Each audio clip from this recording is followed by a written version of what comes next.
Hey, good people, how you doing? Welcome to episode 15 of 254 Rugby. My name is Michael Kwambo, and as usual, I am joined by Walter Orangi. We will be talking about the Elgon Cup.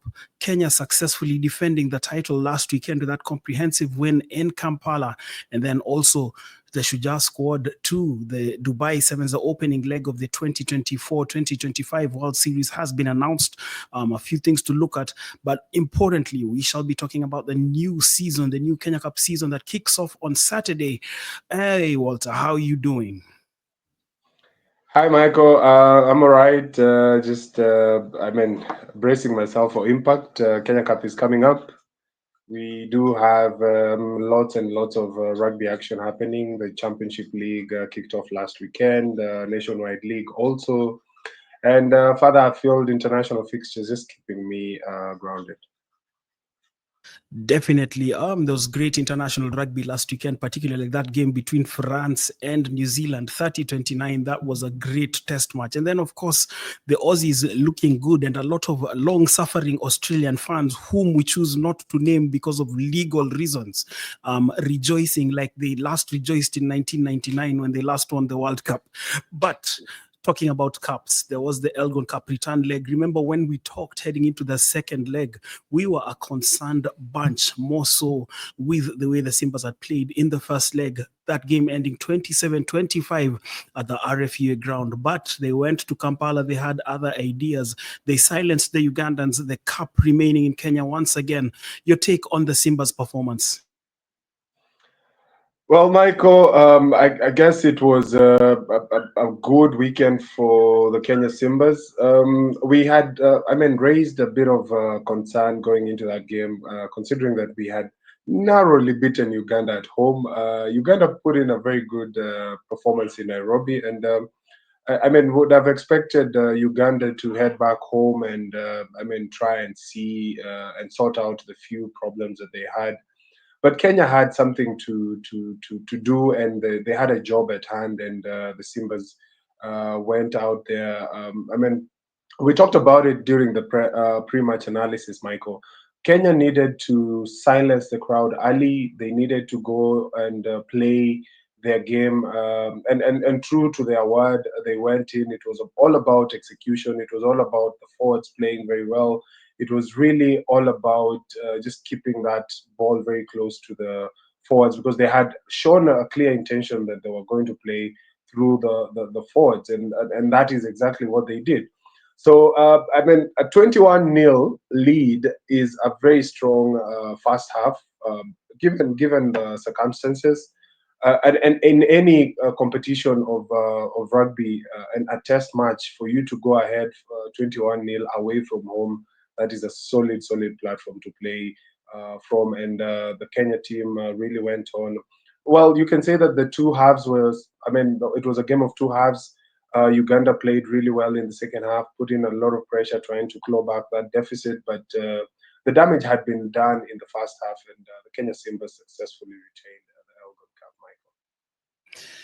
Absolutely. I was in a space with the Fat Cats on Friday before the game, and I actually told them that if the Ugandans do not defeat the Simbas in Kampala that past weekend, it's gonna take a long time, because we both know that this in the eyes of many, was one of the least intimidating Simba's squads in recent times. But they still go out there and get the business done against the Ugandans, who still have a lot of soul searching to do, regardless to say the Elgon Cup. I hold that position. The Elgon Cup, needs to continue in terms of building that rivalry between the two sides, growing the profile of the game. And like we said again, probably if we have it at a time when both sets of players are at optimum levels. Yeah, yeah. It's something like you've actually said the thing that most Ugandans would not want to hear. That was their only opportunity for them to beat the Simbas, and it's interesting to look at how the Simbas are, gearing up. And there was a comment I saw that the coaches are not really intending to look beyond the current team for the next couple of years. And that really goes to say that they have identified who they want to play with for the long term. In terms of the next Rugby World Cup qualification cycle.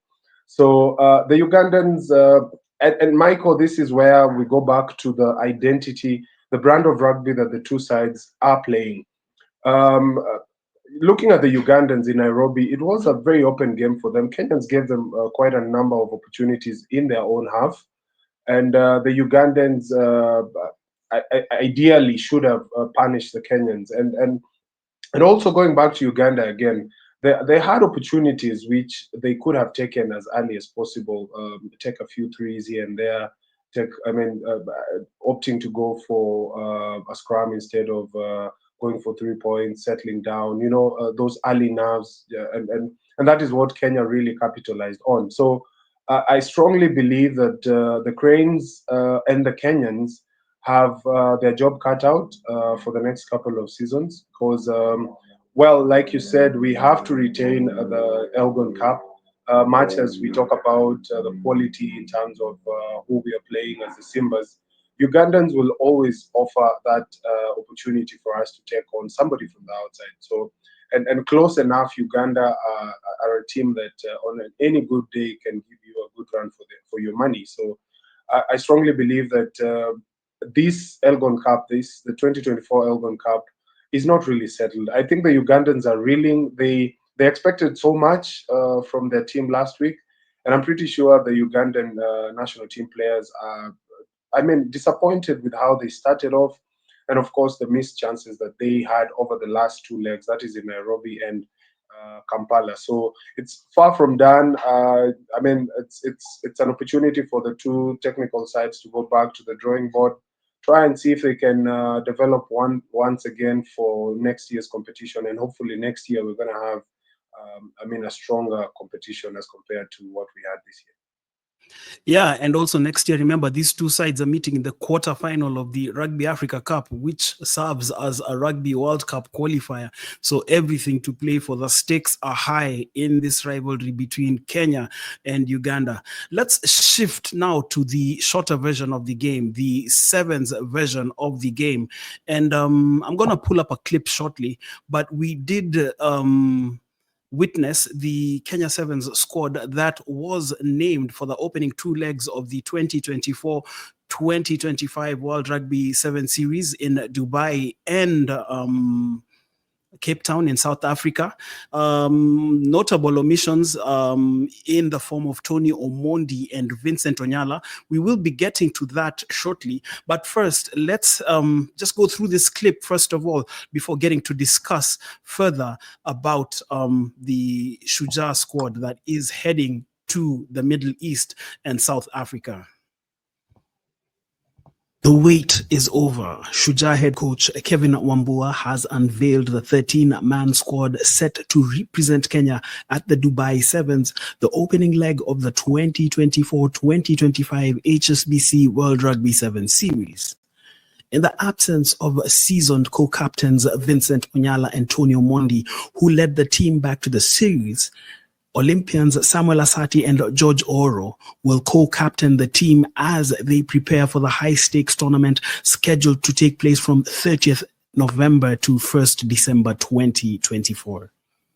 Joining the squad are seasoned players Kelvin Wekesa, William Mwangi, and Brian Mutua, alongside fellow Olympians Chrysant Ojwang and Nigel Amaitsa. Speedster Patrick Odongo is also part of the lineup, bringing his electrifying pace to the Dubai pitch.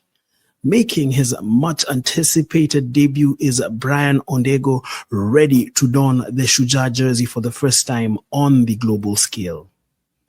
The full squad heading to Dubai is Kevin Wekesa, George Oro, who is one of the co-captains, William Mwangi, Brian Mutua, Dennis Abukuse, Samuel Asati, the other co-captain, Nigel Amaitsa, Chrysant Ojwang, Patrick Odongo, Festus Shiasi, Benson Salem, Floyd Wabwire, and Brian Ondego.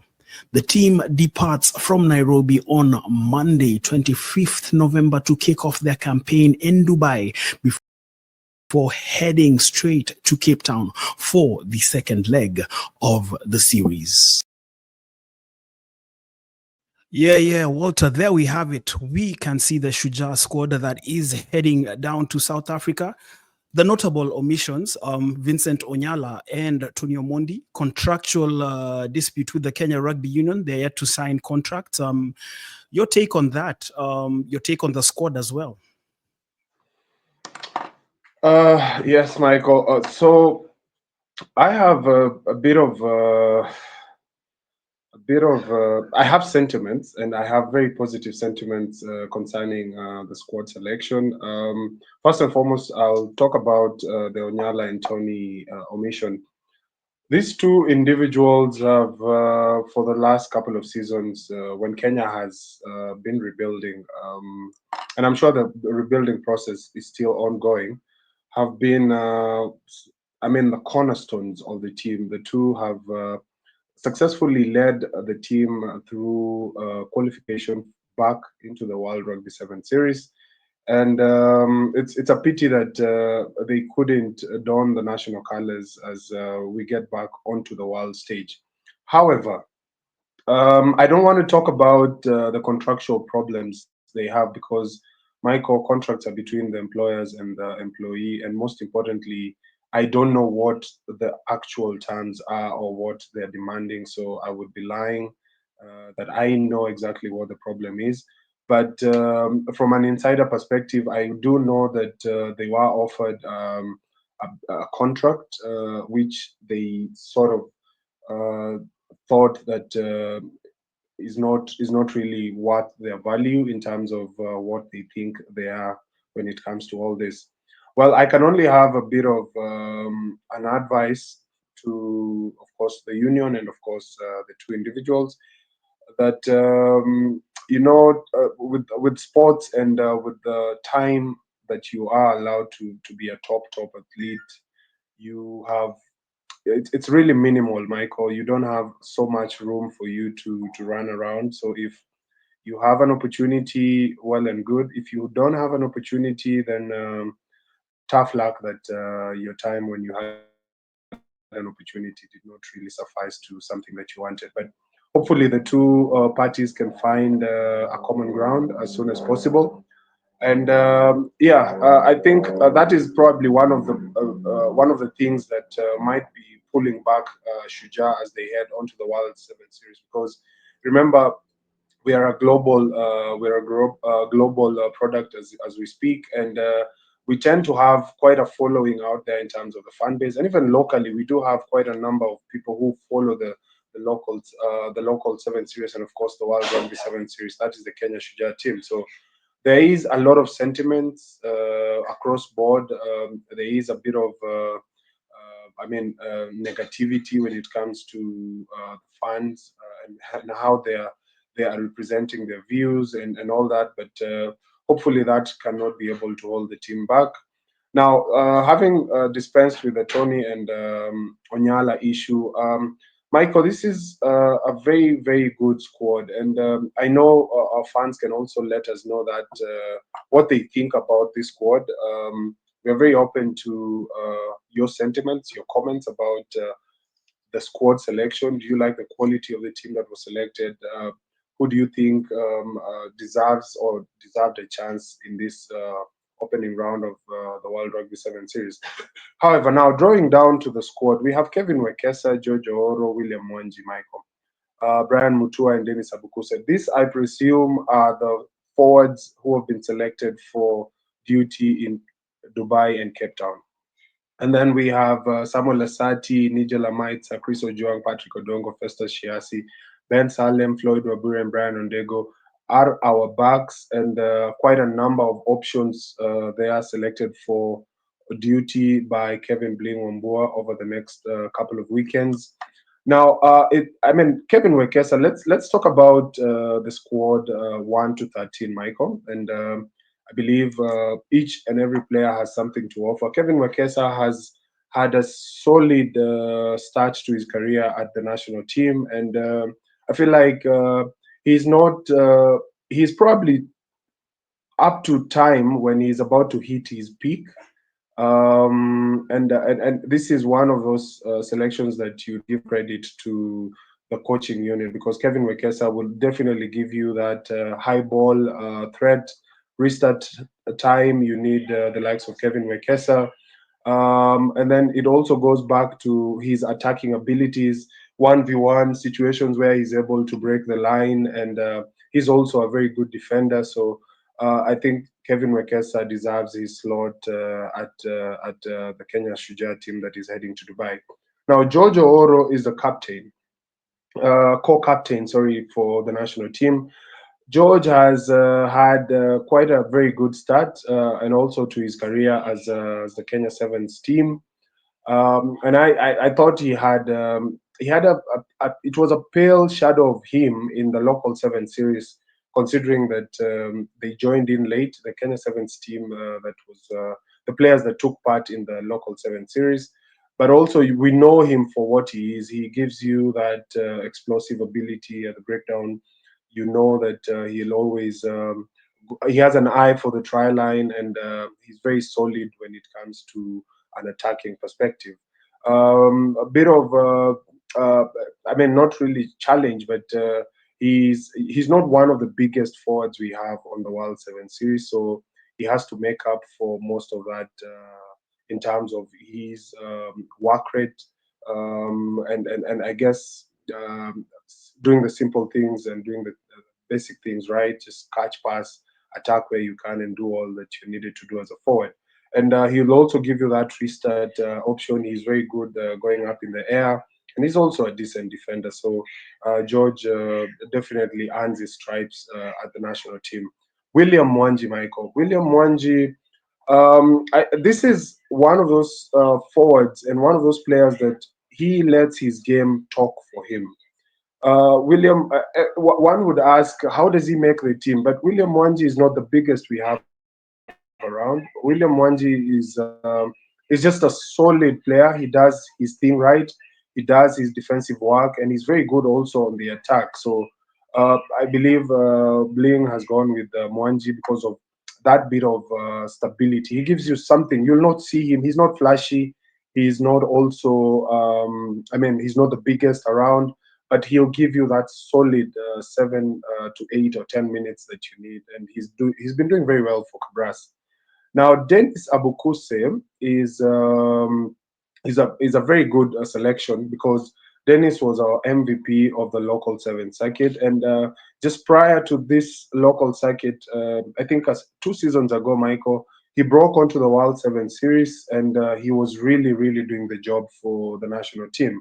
Up until when I think he got an injury, a bit of in and out in the team, but regarded his form, has been able to play very well for the Menengai Oilers over the local seven series, and now has earned an opportunity to play for the Shujaa team at the World Rugby Seven series. So Dennis brings in a lot of experience, and interesting to see where the coach is going to deploy him, because to me, he's a mix of a back and a forward. Um, by that I mean that he's very good. He breaks the line, he can run, and he can score. But also he packs a bit of a punch when he goes into contact. He can be used on the outside channels. You can have him as an outside prop, where if the ball comes back after being recycled, he has an opportunity now to take on the opposing defender 1v1. And Dennis Abukuse is a solid attacker 1v1. I mean, locally, very few players can compete with Dennis Abukuse when it comes to 1v1 and that opportunity to go and score. So Dennis definitely is a very good addition to that team. Now, Samuel Asati, the co-captain, comes in with, Tintin, as he's famously called, has something about him. He's very elusive. He's very good on defense. He's quite a tackler for his size. Also tackles and jackals. So that's an outlet for the team in terms of recovery of the ball when we are looking for that ball. But most importantly, Samuel Asati can give you a pass left and right in any situation, and he is very. You look at his fitness levels, Michael. He's one of the most fittest players I've ever seen. I actually had an opportunity to go watch one of those yo-yo sessions that they always have, and he's laughing all the way to the finish line. I feel like this is an opportunity now for Samuel Asati to go out to the world and show who he is. And the likes of the international players, the Fijian scrum Jerry Tuwai is not the biggest we have on the World Seven Series, but he's been able to do his job over the years, and I believe Samuel Asati is in the right frame of mind and in the right place for him to go out there and shock the world. So, a very good addition to the national sevens team. Nigel Amaita. Nigel Amaita is an interesting character. He had a few games with the Strathmore over the local seven series, and he was very decent. Nigel is I mean he's a customer you'd say is relaxed at what he does. He knows what to do, when and how. He packs a nice step. He can tackle. He can also attack. So Nijo is an addition that I feel, considering we've lost Tony Omondi, Nijo will bring in his experience at maybe fly-off. I don't know where the coach will use him, but he gives an option for fly-off and center. So that means you have that covered for the Shujaa team. Now, Chris Ojuang had a decent season last season as we qualified back into the World Rugby 7 Series. He's very explosive also when he comes onto the pitch, and I'm pretty sure the coach has something in store for Chris. Maybe bring him off the bench, or maybe some games start him. He's a good addition at center. He can play both center and wing, and he's decent. So we're looking forward to a very good opening round of fixtures for Chris. Patrick Odongo, Michael. Now, this is the biggest talking point for the Kenya Sevens team, because looking at the run up towards the qualification of the World Rugby 7 Series, that is the Challenger Series last season, our star player on the circuit was none other than Patrick Odongo, because he has the ability to finish, and that outlet is what Kenya has always really thrived on. You see, the yesteryears we've had the likes of Collins Injera, we've had Nelson Oyo, we've had very good speedy wingers that can finish, and I mean it's a no-brainer for the coach to decide to pick Patrick Odongo. And on a Yeah, good day, true, Patrick Odongo, yeah, true, true. he's very good. Right, yeah, right from the Yeah. days of Oscar Osir, Sydney Obonyo, the late Alan Makaka, Sydney Ashioya. That is one place where Kenya Sevens has never really lacked in terms of those lethal attackers, the pacey attackers. Yeah, yeah, and so considering that we need to finish most of our opportunities, Patrick Odongo is really a no-brainer. Now, the only thing about Patrick, Michael, is if we can be able to keep Patrick Odongo fit. Having looked at him over the local 7 series, he had a heavily strapped left knee. I was really hoping that maybe he would get that looked at or checked over the preseason, or I mean the rest period that they had. But I mean the coaches and the physios and everyone in the team have decided that he has passed his fitness test, and a clean bill of health for him to go. So hopefully Patrick Odongo can be able to stay 100% fit, and if not 100% fit, anywhere where he is able to perform, I believe we'll have a good outing. Now, Festus Shiasi is sort of a dark horse. He comes in with a bit of experience. He's played very well for KCB over the last couple of seasons. Also played well for the Strathmore Leos. Got an opportunity, had a look into the team few seasons ago, but Yeah, actually, was not. it Yeah, was when Shuja was winning the Rugby Africa Sevens to qualify for the Olympics. He was part of that contingent that made the trip to Zimbabwe. But like you yeah. rightfully mentioned, since then he fell off. He's still been within the setup, but it's he's worked his way back into contention, and you can continue the conversation from there. Yeah. So having worked his way back into contention, he has an opportunity once again, Michael, to really put in a hand. and decide whether he wants to be part and parcel of the whole team going forward, or he's going to be in and out. So it's an opportunity, and I believe all these boys have an opportunity to cement their places, because remember, it's a start of a very long season, and just like Bling said at the press conference yesterday, in that he has a whole season and he's looking to build depth. A very long season, a very demanding season. The World Rugby 7 Series is a really punishing tournament, and you have to have the depth for you to compete. Remember, there is a promotion and relegation element at the tail end of it, so it's really an opportunity to get off the blocks quickly, but also as you try and get off the blocks quickly, you have an opportunity to build a very strong arsenal just right behind you for you to compete and be very strong on the World Rugby 7 Series. So Shiasi stands an opportunity just like everybody else to get an opportunity into the team. Benson Salem. Now, Ben Salem, Michael, is to me the peak of the bunch. And here is why I say he's the pick of the bunch, because Ben Salem has had quite a decent. It's not even a decent. Ben Salem is a talented rugby player, Michael. Um, He's ridiculously talented. You know, yeah, he's ridiculously talented. yeah, he has something about him that most coaches, if you have a look at Ben Salem at training or probably at a match day, whether he's playing sevens or 15s, Ben Salem will always stand out on that pitch. You'll know he's there because he attacks. Well, let's say when he plays at Nondies for the 15-a-side team, he'll definitely drive the team forward. When he plays sevens for Nondies, he was actually the architect of Nondies winning Sepetuka sevens last year. And any other time you have a solid performance by Nondis, Ben Salem will definitely be there. It's either him and that guy called Shisia or something. There's a guy they have at Nondis. But anyway, moving away from that, Ben And maybe Salem. just before you move away from that, I was going to say he also plays the game with such relative ease. You know, for him, he's not Yeah, forcing himself to play the game. It's like it's an yeah. inborn talent, and the way he expresses himself on that pitch is just it's a joy to watch, I must say.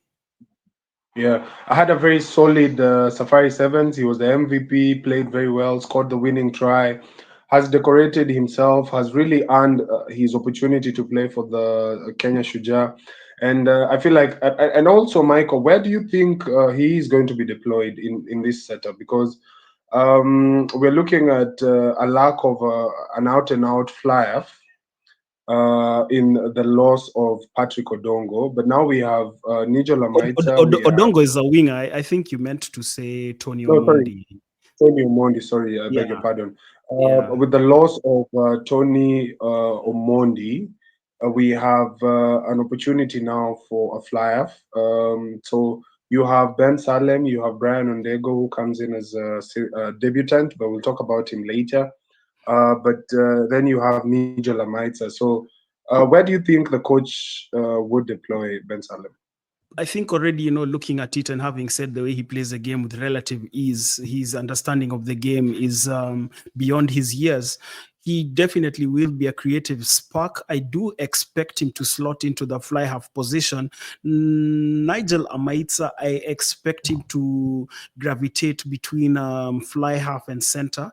But in terms of going for creativity, pulling the strings between the scrum half and the fly half, I do expect that halfback combination of Asati and Benson Salem to be deployed by Kevin Wambua this season, barring any other catastrophes.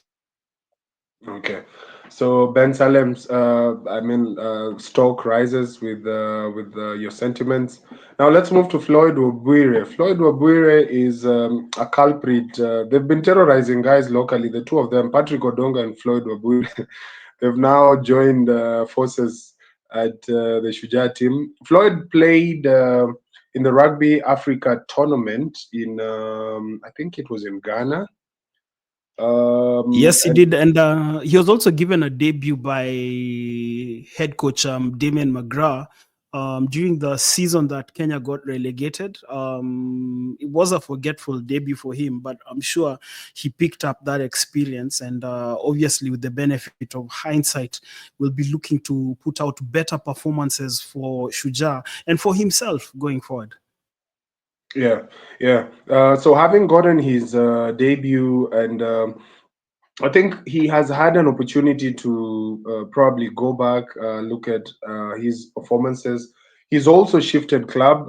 He moved from Daystar Falcons to KCB, and I think that shift has really helped him because he had a solid. I mean, I would put it as a decent start to his career at KCB, playing very well, winning a couple of tournaments with KCB in the local 7 series. Came back. I saw him play last weekend for the KCB team versus Kenya Harlequins friendly game. He was very, very electric. He scored 2 quick tries from, I think he was playing wing. And I think from that performance, I could see that he's been. I mean, what he has been struggling with for the last couple of seasons was that identity, just knowing that who he is, knowing that how special Confidence, right? confidence. Confidence. Yeah. Yes, yes, yes. So with the confidence now coming up, playing amongst his mates now, and also earning that maiden opportunity to go into the World Rugby 7 series post relegation, I believe the coach has really made a big statement, and Floyd Wabure will give us something because remember he can play both center and wing, and also can complement Patrick Odongo when we have need for changes at wing. So I look at this and I believe the coach has made quite a decent selection in going for Floyd Wabure. Now, remember, there are quite a number of players who are missing out in terms of selection, and they're not missing out because they're not good players. They're just missing out because the coach has decided that this is the team that he's going to pick for his opening 2 weekends. So anybody else part of the system should definitely know that they stand an opportunity of making it into the national sevens team with consistency and I mean hard work. Now, finally, Michael, we have Brian Ondego making his series debut. I have a lot of glowing tributes to none other than Brian Ondego. He has been decent, Michael, very, very decent. Looking at how he's played, he's one guy who's been given an inch, Michael, and has taken a mile in that jersey. Got an opportunity to play for the Morans at the Safari Sevens. Now, this young man has been playing for ZTEC Hawks. And he's part and parcel of this crop of players who've gone through the academy and have started rugby at quite a young age.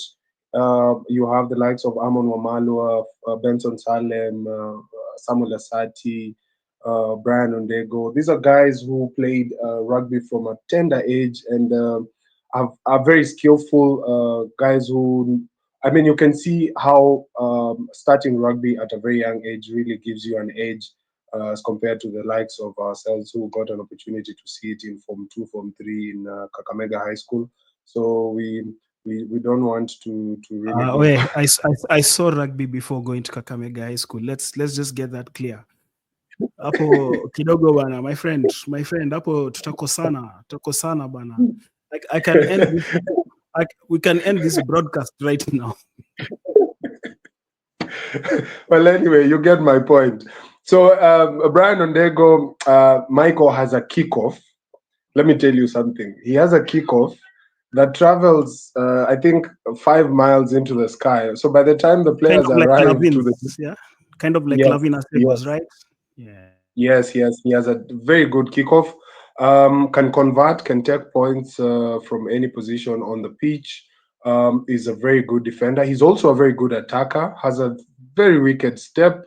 And I believe he's earned his stripes as he's I mean as he's made his maiden opportunity in the national sevens team. So Brian Ondego comes in as player 13. And there, ladies and gentlemen, that is the Kenya Sevens team.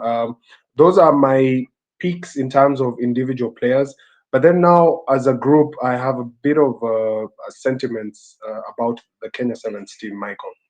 And my sentiments are this: it's a start of a new season. Kevin has literally taken what he can in terms of the players, and he has a very talented team. Michael, you look at the players he has selected. I mean, we've actually gravitated away from the dependency on a select few. You remember, Kenya Sevens has always had this problem where we have a lot of dependency on individual play. And I'm looking at this, and I feel like Kevin has an opportunity here to build a team that can depend on team play, a team that can depend on the ability across the park for each and every player to bring what they have in their closet and help the team move forward. So this should be a very good start to the season. We are in a very tough pool, and Michael, there's not. I There's no mean, hiding place. There's no there's hiding no place, easy. man. Because Yeah. that pool, So the pool has South Africa, Australia, and France, and then it's yes, 12 teams. Yep. yes, So no yeah, hiding place. yeah, definitely. There's no hiding place. The stakes are high, and remember, with the reduction of teams, the World Rugby now has spread the game across 3 days, and that means Kenya has an opportunity to go into this new setup. I mean, there's a bit of adjusting. We are really used to playing two games per week. I mean, 2 days a weekend. We're going to need to adjust to that, and that really is all about trying to keep the players not overburdened in terms of fatigue levels. So you spread out the workload over 3 days. So Kenya has that opportunity to go out there and take on the rest of the world. So no hiding place, Michael. I I am looking at that pool, and I'm thinking, which is the easiest pool, Michael? There's no easy pool. So There's the none. boys just have, yeah, the boys have to go out there and just put their hands up, play well. The coach said he's going to start off strongly. He's targeting points, which he doesn't want to fight relegation at the tail end of the season, like we've always been doing. He wants to start off well, and I don't think we have anything else but to wish Kevin Wambua and the boys all the best. I don't know what your thoughts are. My thoughts, yeah, also want to wish Kevin Wambua and the Gen Z Kenya Sevens all the best, because this is a young squad. To see the likes of, I remember interviewing George Oro on his debut in 2023. I have that video clip somewhere, and I'll be sharing it once I find it from my archives. Remember doing the same interview for Patrick Odongo and for Floyd Wabwire. But away from all that sentiment and showing how much of a fossil I am, I think the important thing is to be aware of the fact that there's no hiding place. But away from that, we still rally behind Shuja, even in the absence of Tony Omondi and Vincent Onyala, obviously vital cogs. But that's why you have a team, because they could still be absent through injury, and the team would be forced to play without them. Those are some of my sentiments. Another sentiment is that, for close to 2 decades, the issue of player contracts at the Kenya Rugby Union has always lingered on. It's kind of like it's a generational curse.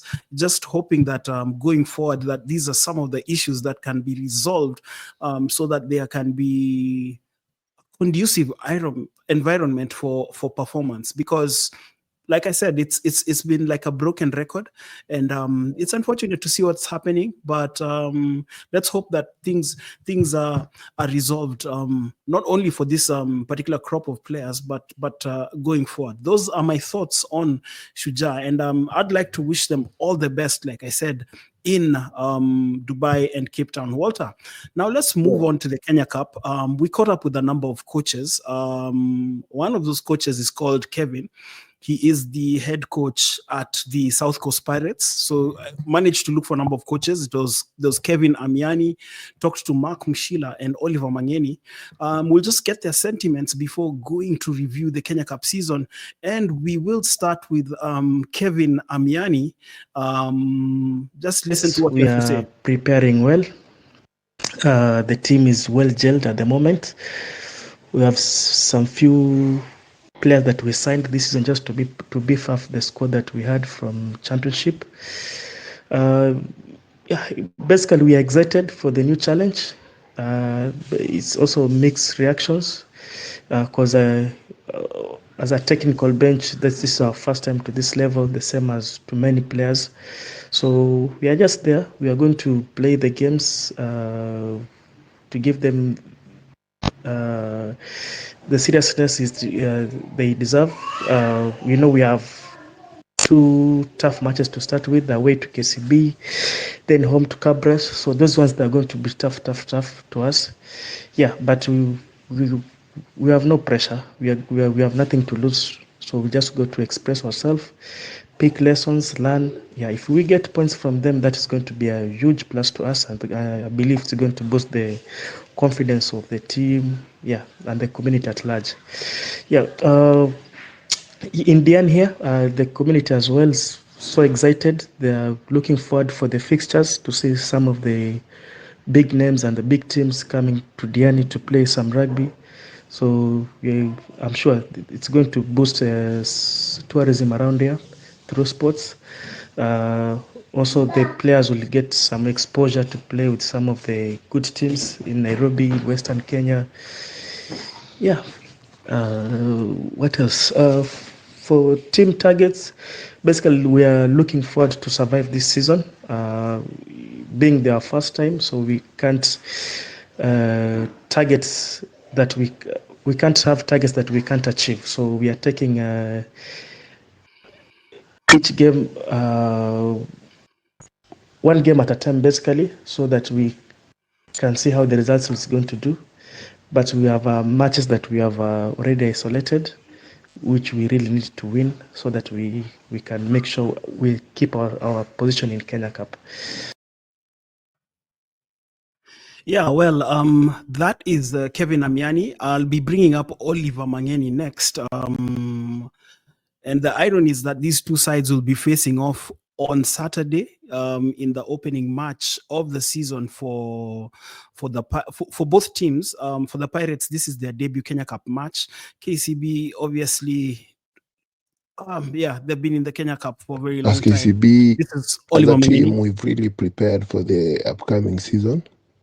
We have a pool of players that we've tried to look at different combinations with the friendlies we've played, with the tournament that is Floodlights.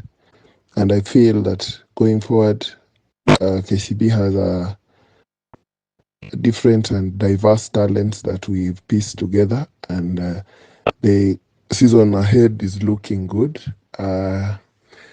We are ready for the first match, just to have these 2 weeks to polish what we've been doing. And I feel come the first match against Pirates, the boys will be raring to go. But we've had a bit of deficiency in some positions that we'll be looking to fill come the December window. But we are prepared and the boys are looking good. Lastly, I would say that our pre-season has been vigorous, thorough, and we've been doing our conditioning through the first phase, that is Block 1 and Block 2 of our training pre-season. And I feel there are players who have not hit the targets yet, but they are really working hard through extras and having the coaches push them to the targets, to meet the targets that they set. So that is what we'll be also polishing, and just to have them go and enjoy the game they like to play. But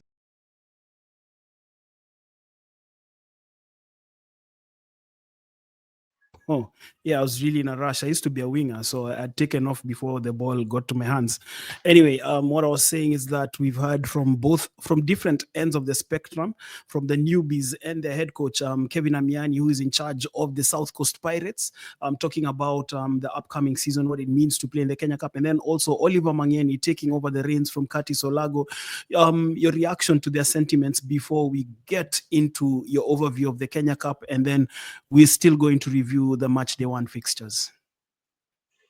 Well, Michael, I have listened to the two coaches. I would start off with Kevin Amiani. Having been in his position a few years ago, being the Kenya Cup chairman the club chairman for Kisii RFC, we did play in the Kenya Cup season. That is the 2017-2018 season. It was a very short season because it was a World Cup qualifier. But I've really looked at what he had to say and compared with what we had to go through as an emerging Kenya Cup side, and of course a newbie in the setup. Now, Kevin has talked about beefing up the squad, the distance between the top teams, and of course his team that is coming up. I strongly believe that for the South Coast Pirates, because it's an isolated part of the country, and just like playing away, they'll have to do so many trips back and forth from Diani to just honor their fixtures. And other teams are coming down because it looks like it's a very good destination for teams to go out and play. So it's an opportunity for them. Now they need a strong squad, a very deep squad for them to be able to qualify once again to play for next year's Kenya Cup season. They have the struggle of being promoted. Now the next Kenya Cup side close to them is in Nairobi. So that means the easiest match they have is sort of coming to play at KCB, coming to play at Kenya Harlequins, coming to play at Strathmore Leos, coming to play at Nondis. So it's going to be a challenging aspect for South Coast Pirates. However,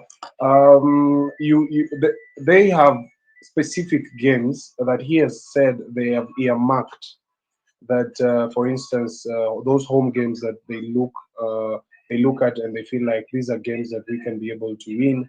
Of course, at the standings of the table, you can see that they have a challenge on game one going up against KCB, and KCB have have done a bit of changes to their technical team. They're well funded.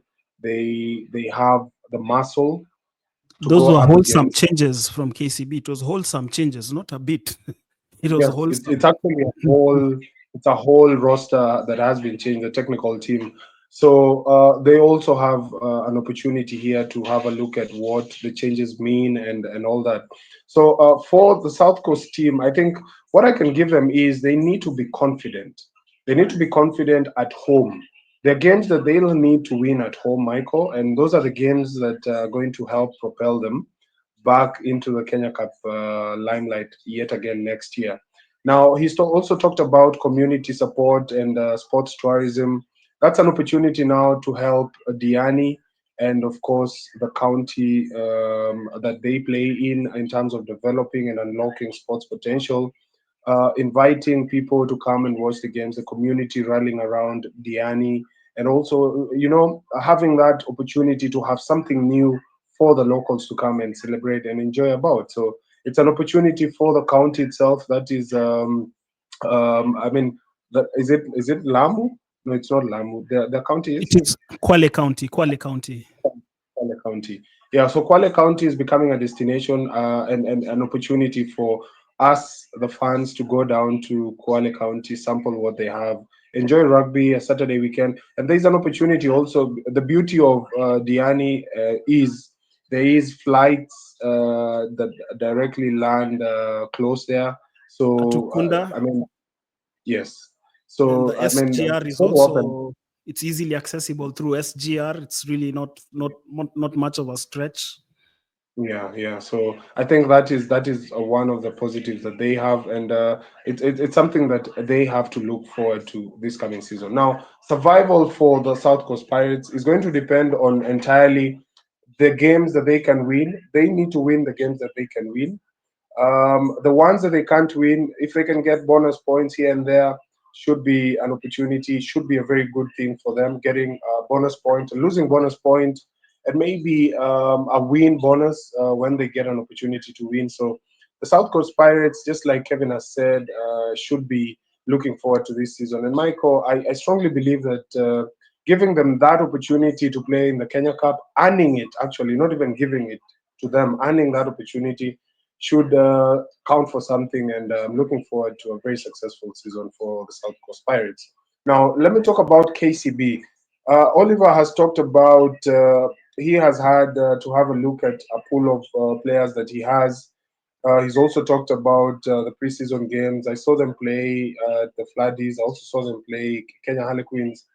I thought KCB over the years have had very good players. KCB, we are not talking about a team that is struggling in terms of the playing unit. They have decent numbers. They are well funded. They immediate former champions of the Kenya Cup League. So you'd definitely give it to them that they know how to win a tournament. They know how to win a league. But then there has been a stumbling block, and that stumbling block is Cabras.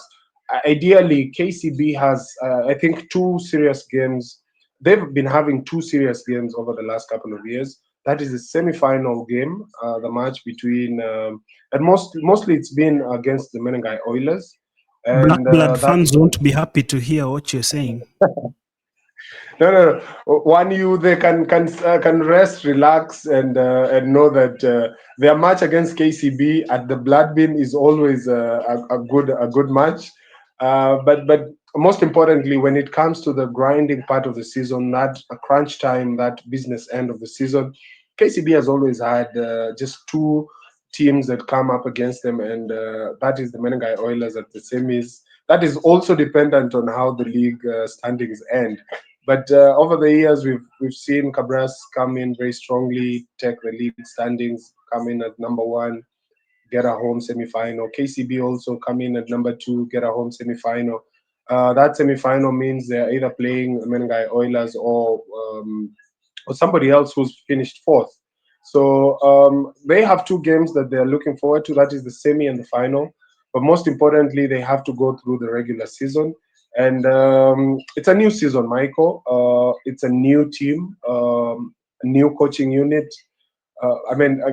No better place for the likes of Oliver Mangeni to be than a starting point where they're able to decide on who they want as their players.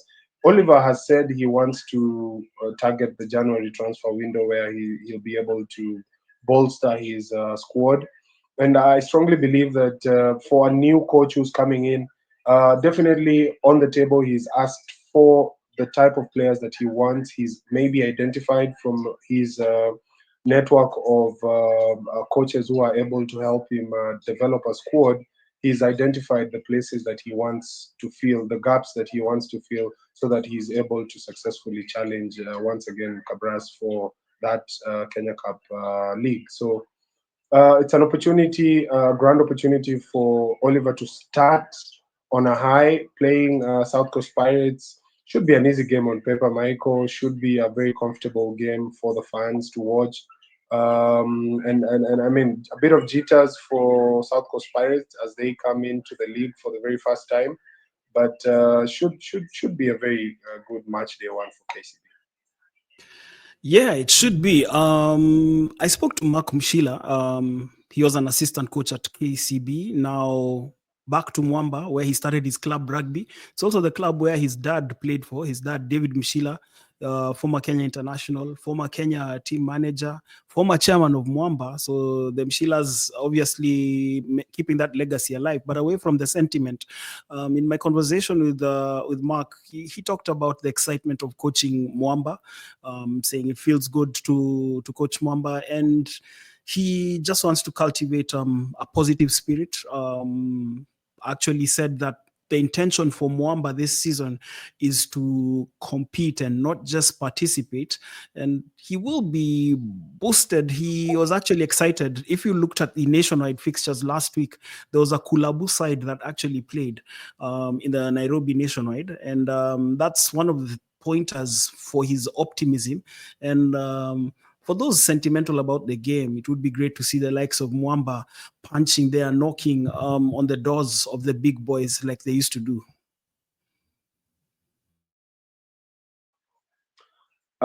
Michael, Mark Mshila comes from a very, very good stock in terms of coaching. He's been a successful coach at KCB. They've won quite a couple of Kenya Cup leagues. They've won sevens. He's been able to, I mean, the years he spent at KCB have been very successful and have been very good for Mark Mshila. So the base from where he starts off as a head coach at Mwamba is a very, very strong starting point. And I strongly believe, and he's also of a very good stock, just like you pointed out, his father is former Mwamba. He's done quite well for himself. And now the young man is also doing, the not so young man is doing so well for himself as a head coach at Mwamba. Now, Mwamba is a different club altogether. We've talked about South Coast Pirates who are coming in fresh into the league. We've talked about a solid team that has won in the name of KCB, and now we're looking at Mwamba, a team that, to me, Michael, Mwamba is the clear picture of where local rugby is in terms of what would I put it? Mwamba paints The state of the game. Yes. Community clubs over the last couple of years have taken quite a hit. They've struggled. Because Let's call it what it is. They've struggled. Yes, local clubs have really struggled over the last couple of years because that is community clubs. Those clubs that are not directly funded by corporates, and Mwamba is one of them. And it's really a pity that Mwamba is struggling, having, because I can comfortably say that most rugby clubs in this country can owe something or some bit of tentacles to Mwamba, because remember, Mwamba is part of those pioneering teams that helped shape rugby in the country when we only had top white playing clubs in the country. Mwamba became the solace of the rest of the population in terms of rugby. You had the likes of Edward Rombo and company over the years who've done so well.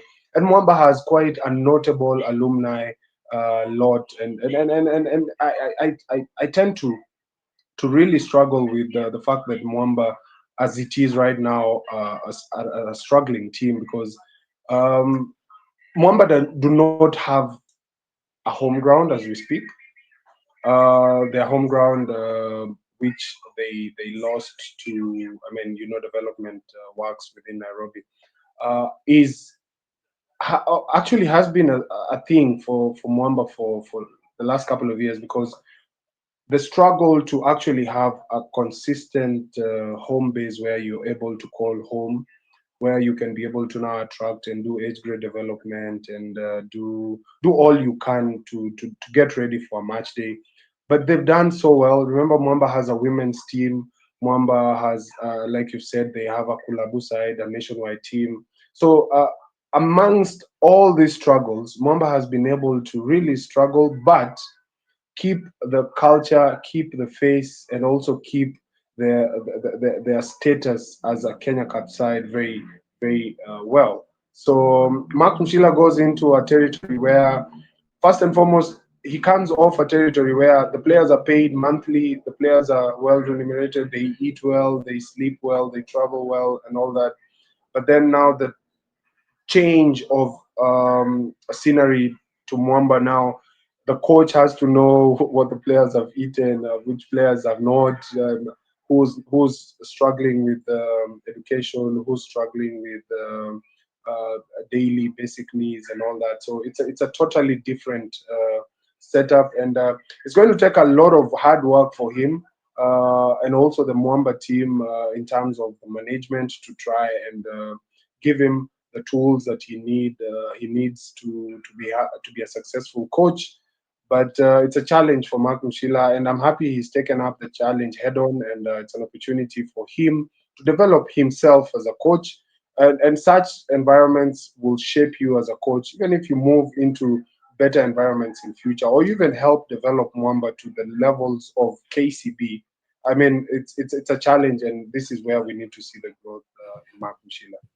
Yeah, true.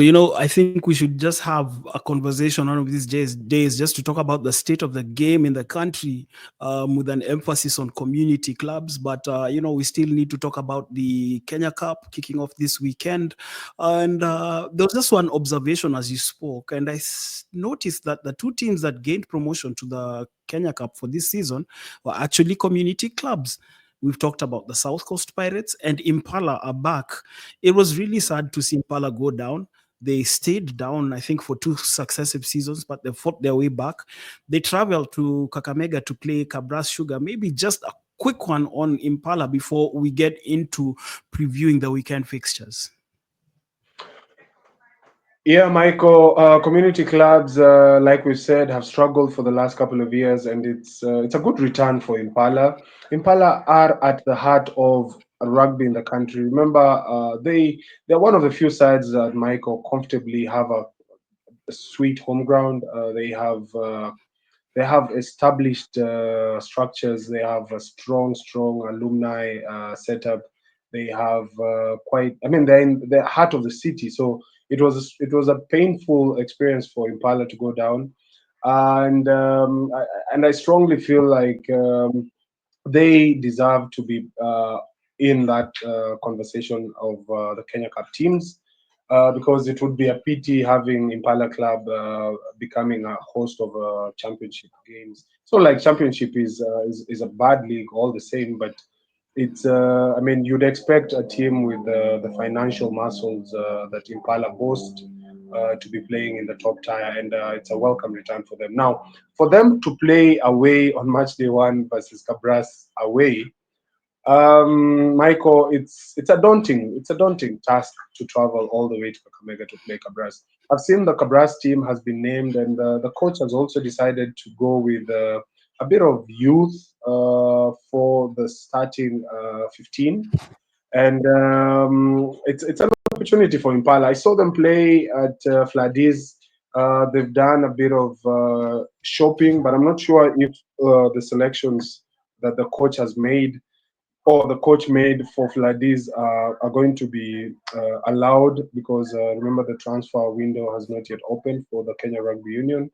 But I'm pretty sure the charges that they have, the ones that qualified for the Kenya Cup season, are going to be called upon this weekend to take on Cabras. It's going to be a tough one in Kakamega, but I'm looking forward to a comfortable win for Cabras. Considering also they're playing in front of their fans, it's opening round fixtures. It's a daunting task for Impala. Should be a comfortable bonus point win for Cabras. Yeah, it should. And like you said, Cabras already declaring their match day squad, and just doing what they've done the past 2 seasons, starting light in terms of personnel, giving the fringe players a run out early on, obviously getting them to have a feel of the Kenya Cup before bringing in the more experienced players as the competition wears on. Some could view it as disrespect to the competition. Some could view it as good player management. But if it's working for Cabras, why stop? For Impala, like you said, they're back in the Kenya Cup. This is probably a mountain too high for them to climb. And like you, I do expect a comfortable win for Cabras Sugar over Impala at the Kakamega Showground. Yeah. And then now, KCB versus the South Coast Pirates. We'd already talked about their respective coaches.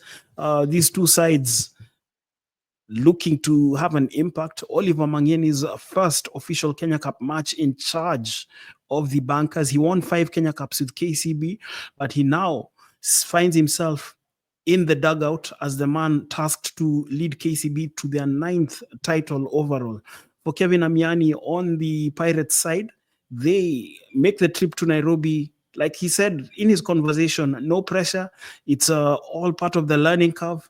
I see KCB with the big win over the South Coast Pirates in this particular fixture.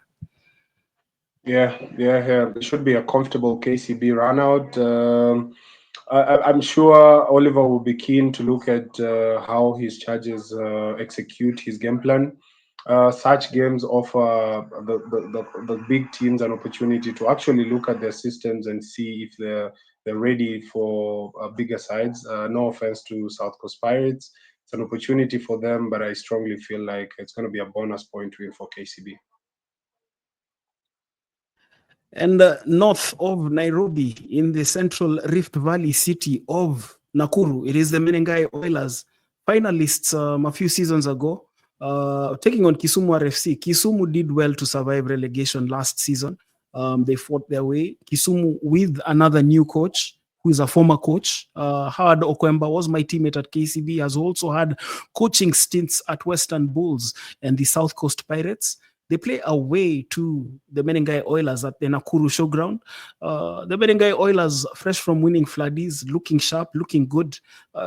I do not see Kisumu posing any threat in this game. Yeah, you're right, Michael. They're beaming with a lot of confidence. And actually, that win at Fladis marked the first trophy that the Menengai Oilers have won in a 15s tournament. And I mean, it should be giving them the vibes of we can do this, we can get better. They've definitely put in a lot of work preseason. Coach Gibu is definitely looking forward to this opening fixture against Kisumu. Kisumu, luckily, they know how to manage promotion and relegation, but this game, I don't think they will be getting anything out of it. So it's a bonus point win for me for the Menengai Oilers. Yeah, over the Ngong race course, there is a homecoming, a double homecoming, because Nondis, for the longest part last season, played away. They didn't play at their ground, which was being redeveloped. It's also a homecoming for Willis Foxy Ojal, former Nondis coach. He's now the man in charge of the Strathmore Leos. He'll be back at a ground and its environs that he knows only too well. For Nondis under Callum Oliver, they will be looking to continue to make a statement. Remember, they made a big statement last season by surviving relegation in the grandest of ways. They had been promoted back to the Kenya Cup. And what did they do? They qualified all the way up to the semis. Talk about securing the bag in style. Nondis, away from that, are the most successful side in the Kenya Cup. 17 titles to date. Nobody comes close. But that is not really why we're talking about this game. I think it's about the quality that we expect on both sides. Callum Oliver and the Nondis team have been able to mix up young talent with the experience of players like Charles Omondi, and they are quite the decent side and problematic on the day. For the Strathmore Leos, there's been a bit of a rebuild. Players like Andrew Matoka, we did see him feature for Impala during the Floodlit tournament, but like you said, that is a transfer that is still subject to confirmation. But the Leos, being your typical varsity side, will be problematic. How do you call this fixture? One of the hardest fixtures I've ever had to call, Michael. Considering, I mean, the two teams at the heart of Nondis is a solid top 8. That is, I mean, their forwards playing quite decently. I saw them play at Fladis. They really had a good set piece, and I strongly believe that that's a challenge for the Strathmore Leos. Leos are rebuilding now. Foxy has a decision to make because he doesn't have the sevens players. Ideally, Nordis have also lost Ben Salem, so that means who has more in terms of stock is going to be able to challenge for this specific game. And I don't take it far from calling Nondis. as the winners on match day 1 against Strathmore, just simply because looking at how they played over the preseason, that is at Fladis, I thought that Nondes, because Nondes actually made it to the semis, where they lost to Impala. It was really a scrappy finish to the game, but you could see that Nondes, and also remember that last season they made it to the semis. Strathmore have been rebuilding, just like you pointed it out. It's going to be a challenge for Foxy, but a warm reception as he heads back home to the Nondes, and should be a comfortable win for Nondes. Not really a comfortable. It's going to be a fight, but at the tail end of the day, I feel like Nondes are going to win this one versus Strathmore. Yeah, I concur with you. I foresee this game going something along the lines of 23-13 or thereabouts. A good contest all the same. And maybe just another note, we've been talking about community clubs, and I dare say that nondescripts have shown the way in terms of how community clubs should be run, but not them alone, because we also have this team we're going to talk about shortly, Kenya Harlequin FC. I am actually seeing them as dark horses in the title race. Another community side that really has got its stuff together. But away from that, they play Mwamba, not at the Ngong Racecourse, but at the RFUA ground. In the words of Uhuru Kenyatta, when he was the Minister for Finance in the Kenyan government, that is a typing error. But this is not a typing error of financial proportions. This is just a typing error that is misleading people. Anyway, the game is at RFUA ground. Kenya Harlequin have been recruiting. They do have decent talent in their yard. The likes of Amon Wamalwa, Joshua Chisanga is working his way back, as is Emmanuel Mavala. But away from that, we still have plenty of impactful players, the likes of Lucky Dewald, to name but a few. And Kenya Harlequin will be a problem this season, but going into Saturday's game already, straightforward, I'm looking at a victory for Kenya Harlequin over Mwamba. It could be a big win. No disrespect to Mwamba, but Kenya Harlequin just looking the more stacked side for this particular fixture. Yeah. Yes, Michael. But also remember that Kenya Harlequins is coached by Paul Murunga Manavi, and I think he has an assistant from South Africa, former Cabras consultant. I have a feeling that with how Paul plays, he's very competitive. He's never gone into a tournament not thinking that he's one of the best, and you pointed it out rightfully that they have handled their business well as a community team and have done a bit of recruitment here and there. And speaking of this game, I don't see Mwamba having a chance against Kenya Harlequins, and also dependent entirely on how Kenya Harlequins come out against Mwamba. But with the likes of Emmanuel Mavala, Joshua Chisanga, and they have quite a decent forward pack. The likes of Sheldon Kahi, Mike Onsando, they have Lucky Dewal, they have the front row of Abel Matanda and former Kenya under-20 players who are part and parcel of that team. I strongly believe that Paul Murunga has something. And I look at Queens and I feel like Queens are going to make the top 4. So coming up against Mwamba should be a very, very comfortable win in front of their fans. A bonus point win for Kenya Harlequins. Yes, and now, Walter, the last match on the cards for this weekend, match day 1 in the Kenya Cup. Kenyatta University Black Blood, 1-0 there against the Wanyore from Nakuru RFC. The last time these two teams met, it ended 19-all. The Wanyore needed to win that game and make the top 6 playoffs. And they were actually leading 19-5. But Wanyude had other ideas and said, you know what? Not today. And this game it's actually growing into a fixture, a must-watch fixture on the Kenya Cup calendar. The two sides meet at the Kenyatta University on Saturday. This one is wide open. Yes, it is wide open, Michael, and simply because the two sides are teams that you'd. I mean, where would you place Black Blood on the log? You wouldn't place them down under. You wouldn't place them top. So you definitely have them somewhere there in between.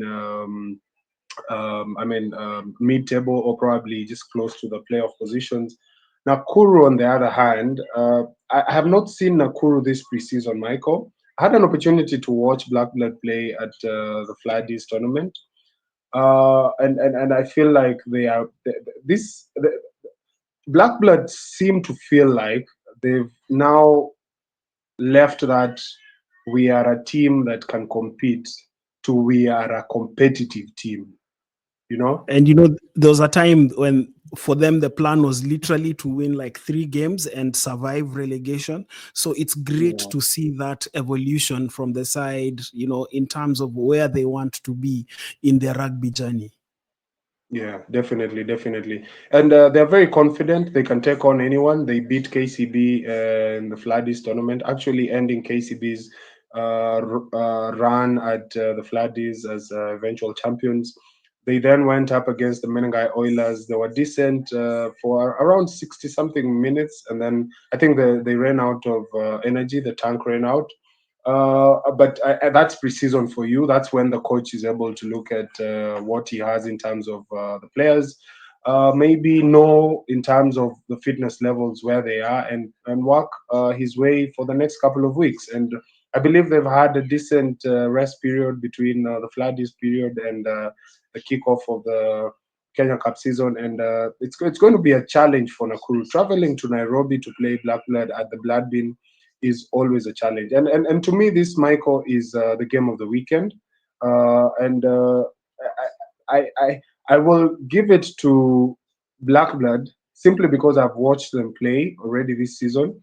I haven't seen what Nakuru has to offer, but at the end of the day, Nakuru will always bring a team. They will have a decent team. They might be struggling. Right now as we speak, in terms of them not being where they used to be. They also have those memories of lost glory, and those days that they're reminiscing, and they're living through the thoughts of how they've been able to perform. So In our days, they're basically guys yeah, of in our days.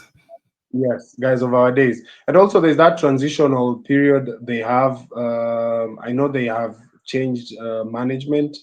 They've also had to do a bit of recruitment. So it's interesting to see the first squad that is going to be named to take onto the pitch for Nakuru. But this one, I will go with one U there. I will give them this one. I will probably give it to them by just a few digits, maybe a 22 or 27 14 win against Blackburn. But should they will be looking for a bonus point.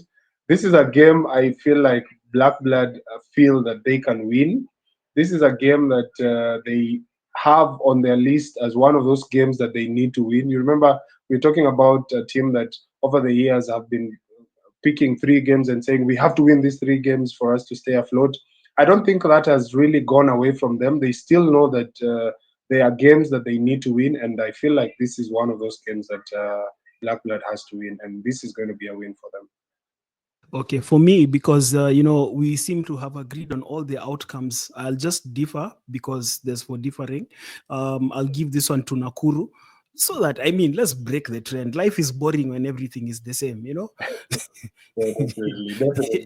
Yeah, let's break the trend there, and I'll give it to Nakuru, a close result.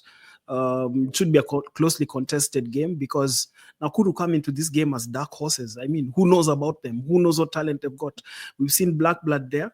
For Black Blood, I would urge them to not be complacent against an Nakuru side that will sniff, pun intended, blood and actually go for the kill. It should be an interesting game, and I concur with you that it is the game of the weekend. And now, Walter, as we are coming to the close of what has been 1 hour, 18 minutes, wow, this is long and it has flowed.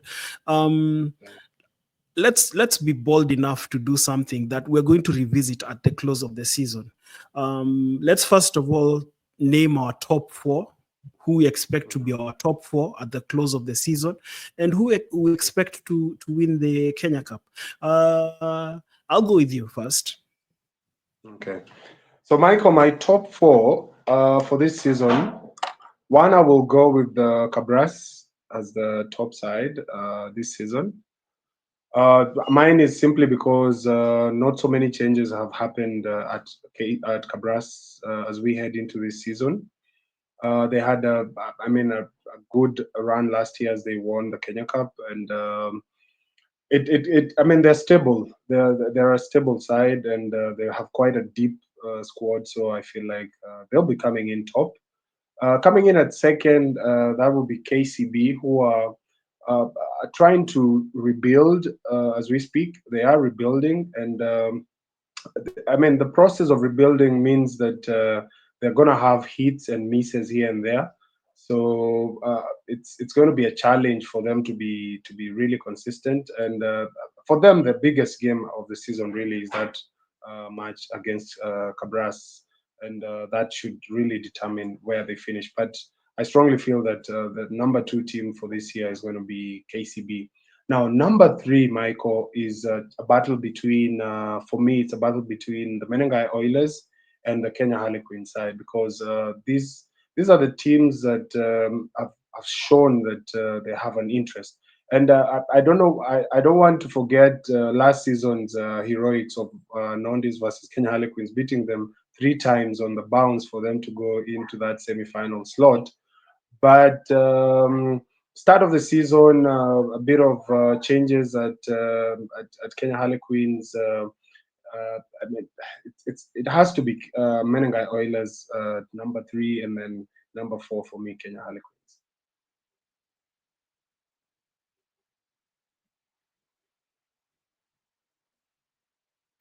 Who's gonna win the title? You know, we talked about the top 4 at the close of the league phase. Who's gonna win the title? The title is going to be won by Cabras Sugar. Okay, I'll give you my top 4, and then I'll also tell you who I think is going to win the title. For me, my top 4 is similar to yours, Cabras Sugar, because of their consistency and their continuity. KCB, Kenya Harlequin, I'd rate them over Menengai Oilers because the project at Kenya Harlequin has been ongoing for some time, and I just feel that they're coming into their own, as was witnessed in the 7th circuit and during the league season as well. And then, of course, I'll give it to Menengai Oilers for position 4. 5 and 6, because remember, they do play in the top 6 playoffs.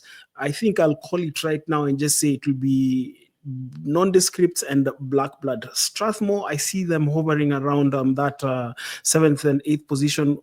It'll be a battle between them, Mwamba and Nakuru. That is it. In terms of who will win the title, I expect Cabras to retain the title over KCB for the reason that dominance comes in cycles.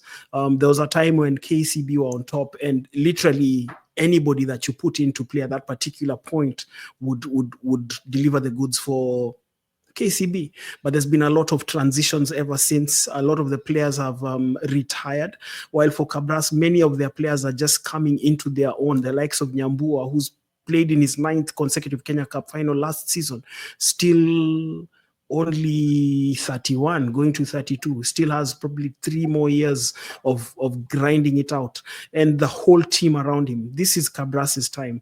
For KCB, well, this cycle reminds me of the time when we won the first Kenya Cups between 2005 and 2008, and then dipped.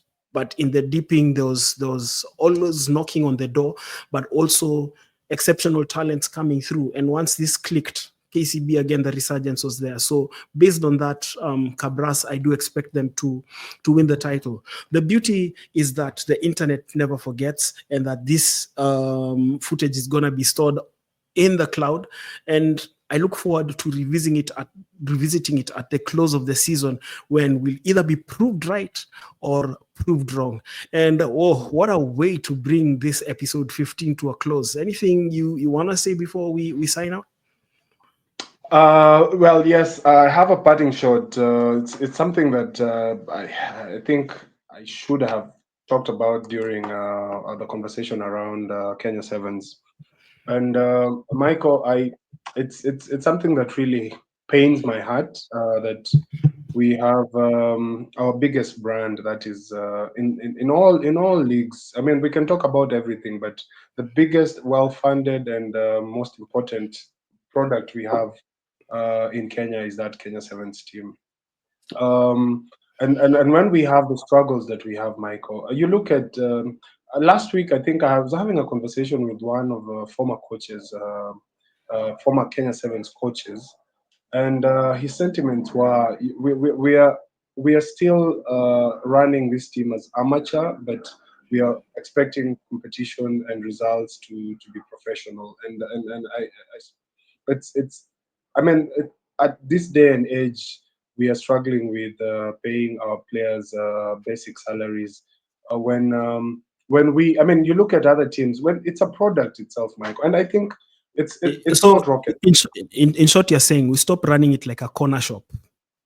Yeah, it's Yeah. not rocket science, Michael. Yeah.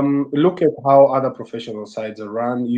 People have airline partners, people have grooming partners, people have culinary partners, people have financial partners, people have.